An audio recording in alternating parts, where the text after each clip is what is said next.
Hello, my name is Cindy Mondragon. I did my research on smartboard technology. I first want to start off with the history on smartboards. Smartboards were invented in 1991 by the Smart Company. The founders were named David Martin and Nancy Knowlton. Smartboards can also be called whiteboards. How popular are smartboards? At least 2.3 million have been sold globally. United Kingdom has the most smartboards in their classrooms with 80% available. Following its footsteps is China with only 50%, and lagging behind, shockingly, is the United States with only 44% of smartboards available. Okay, I want to reflect on smartboards versus chalkboards. In my personal opinion, the pros about smartboards is that they're very convenient to use in the classroom. You can always retrieve and save your information and then come back to it later. Smartboards are very less messy versus chalkboards. You don't have to worry about getting your fingertips all dried up or your hands. Cons about smartboards would be that they are very expensive. Luckily, the price has been reduced, but they're still expensive. Training, you have to have some sort of training to be able to operate it correctly. And technical problems. With all technology, you're always expecting some technical problems to arise. How do teachers obtain their smartboard technology training? Well, a particular research study was interested in finding out how do they go by obtaining this training. Some teachers said that they attend workshops at schools. Others seek help from their smartboard representatives, and others just seek help from one another as colleagues, and some just opt out of all those choices and decide to go on their own to develop their skills of how to operate this technology. It was documented that schools and small representatives are the most popular ways in which teachers obtain their training. It was also stated that teachers should not just limit their training just to the technology aspect, but they should also try to obtain training in how to use the smartboard technology to teach curriculum in their classes. A teacher's expertise with smartboard technology is quite obvious to students. For students, it's going to become a restless moment to see that teachers are not being able to operate the device correctly, and for the teacher, it's going to be a very intimidating moment. As a result, 81.3% do acknowledge that they need some further knowledge about understanding smartboards. These teachers are mostly interested on learning how to improve their skills with smartboards. They also want to know how to incorporate smartboard into their lesson development planning. How can they possibly teach particular subjects using the smartboard? They also want to know how to be tolerant of smartboard use in conducting their classes. The amount that teachers spend on a smartboard greatly affects her capability and the ability to handle the device. Those spending less than 3 hours are not going to be so well familiar with the operation of the device, and at least 14.4% do admit that they spend only less than 3 hours versus that 61% they say that they utilize smartboards more than 7 hours per week. Smartboards are one of the best interactive tools to have in the classroom because it permits students to actually interact with three senses, with their touch, sight, and hearing. There's obviously some large differences between girls and boys. Girls are more likely to participate with smartboard interactivity versus the boys. Interactivity, it seems to decline as the child progresses in school.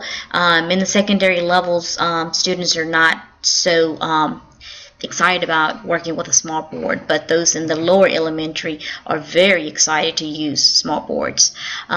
It is suggested that teachers need to learn how to balance their authority. They need to be able to let students work and interact with smartboards, because when you stimulate the three senses, students are able to learn much better.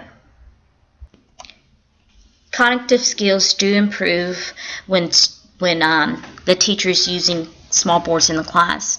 One particular study said that hearing and seeing the information on the small board does help the student learn better. And also when the teacher presents visuals such as images, pictures, or anything like that, the student is able to recognize and associate information that she reviewed in class with those particular pictures. There were significant differences with the attention span. When a teacher doesn't utilize small boards, students are likely to become more distracted and not focus on what she's relating in class to them. Researchers do find it appropriate for teachers to conduct formative assessments using a smart board. It allows the teacher to post the question on the small board where all the students can see it, and at the same time the students are able to record the responses, and according to the responses the teacher can provide immediate feedback, and the feedback is able to be seen and heard by all the students, and she can reinforce misunderstandings at the same time for the general class. If a student gets an answer wrong, well, that's the moment that she needs to provide the correct solution to it, and it's just quicker for a teacher to address one significant problem versus having to do an individual response. Students would also very likely to enjoy the use of a small board to do formative assessments because it allows them to improve on what they need to improve, and it's an immediate feedback that is being given by the teacher, and everybody else at the same time learns from the mistakes of others. So not only can formative assessments be done with a small board, but also summative assessments. A fourth grade teacher in Florida from the Osceola County School was documented for using small boards in her class to assess her students. For every assessment that she was conducting in class, she used a small board, and she also at the same time allowed students to use clickers to provide the response to the assessment. With the use of the small board, she managed to significantly improve the standardized test scores in math for the Florida testing. So we can greatly agree with small boards being utilized for summative assessments. My next slide is on a video clip of how small boards are being used in the classrooms.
So this next slide shows devices that are compatible with the small boards.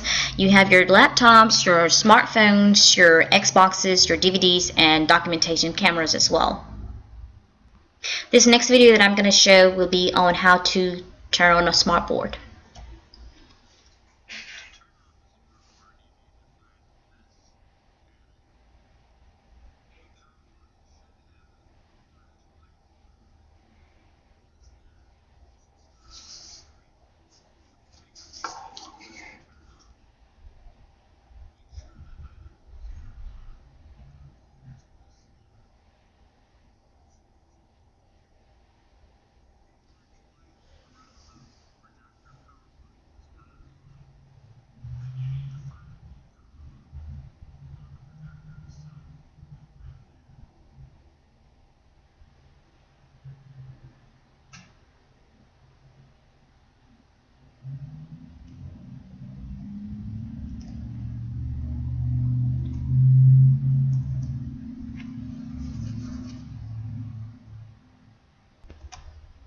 The following is a list of interactive websites that you can use for your smartboard. Here's my bibliography of all where I obtained my research from. And here's my reflective paper that I did for this assignment.